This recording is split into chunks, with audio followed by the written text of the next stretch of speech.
Too many young men in our community continue to make bad choices. And I have to say, growing up, I made quite a few myself.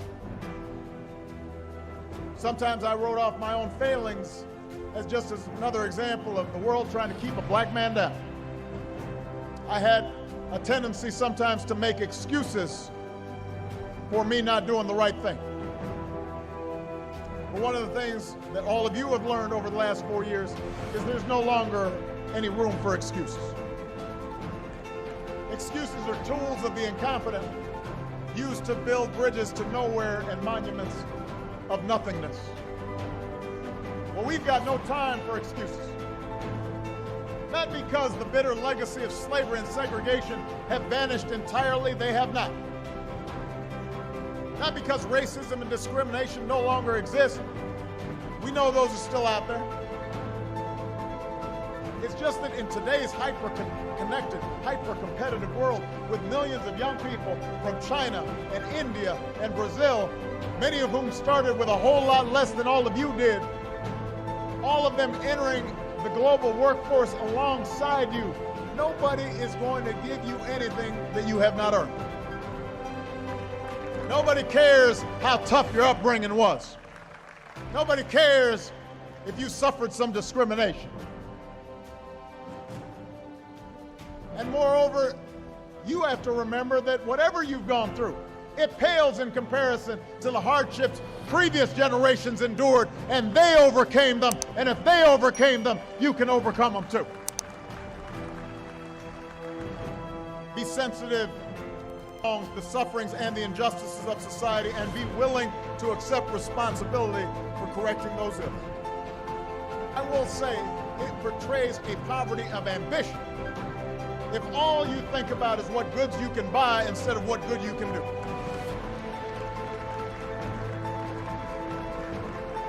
So yes, go get that law degree, but if you do, ask yourself if the only option is to defend the rich and the powerful, or if you can also find some time to defend the powerless. Sure, go get your MBA or start that business. We need black businesses out there, but ask yourselves what broader purpose your business might serve in putting people back to work or transforming a neighborhood. The most successful CEOs I know didn't start out intent just on making money. Rather, they had a vision of how their product or service would change things, and the money followed.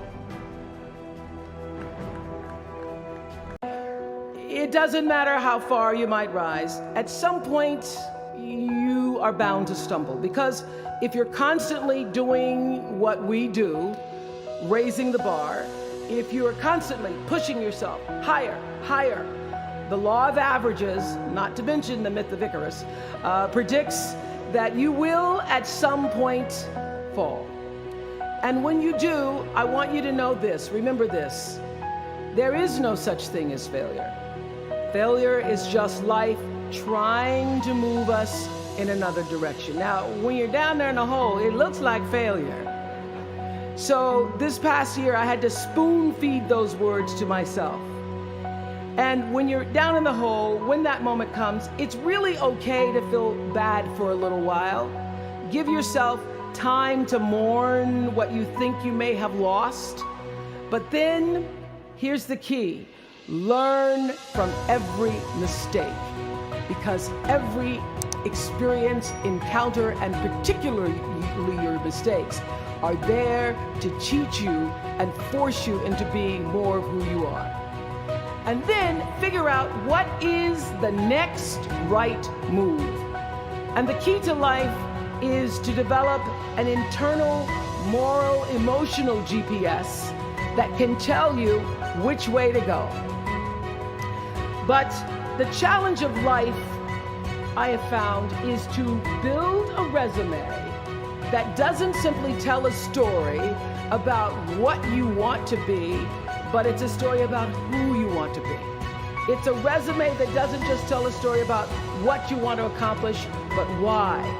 A story that's not just a collection of titles and positions, but a story that's really about your purpose. Because when you inevitably stumble and find yourself stuck in a hole, that is the story that will get you out. What is your true calling? What is your dharma? What is your purpose? For me, that discovery came in 1994 when I interviewed a little girl who had decided to collect pocket change in order to help other people in need. She raised $1,000 all by herself, and I thought, well, if that little 9-year-old girl with a bucket and a big heart could do that, I wonder what I could do. So I asked for our viewers to take up their own change collection, and in 1 month, just from pennies and nickels and dimes, we raised more than $3 million that we used to send one student from every state in the United States to college. That was the beginning of the Angel Network. So what I did was I simply asked our viewers, do what you can wherever you are, from wherever you sit in life. Give me your time or your talent, your money if you have it, and they did. Extend yourself in kindness to other human beings wherever you can. And together we built 55 schools in 12 different countries and restored nearly 300 homes that were devastated by Hurricanes Rita and Katrina. So the Angel Network, I've been on the air for a long time, but it was the Angel Network that actually focused my internal GPS.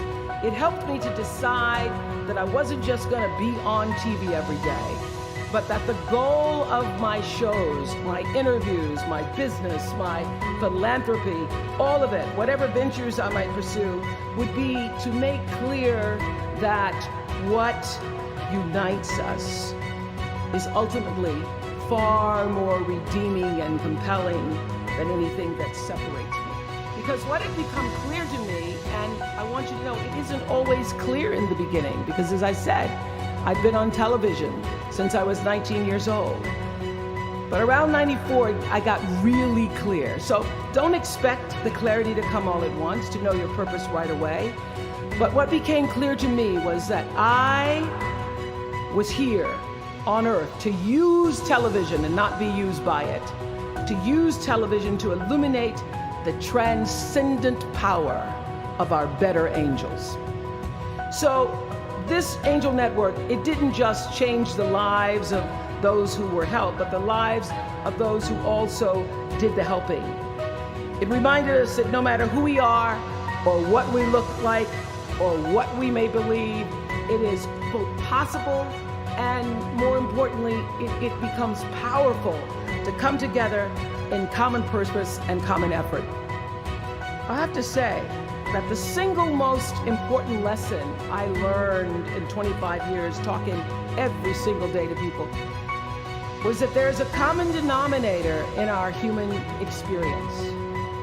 Most of us, I tell you, we don't want to be divided.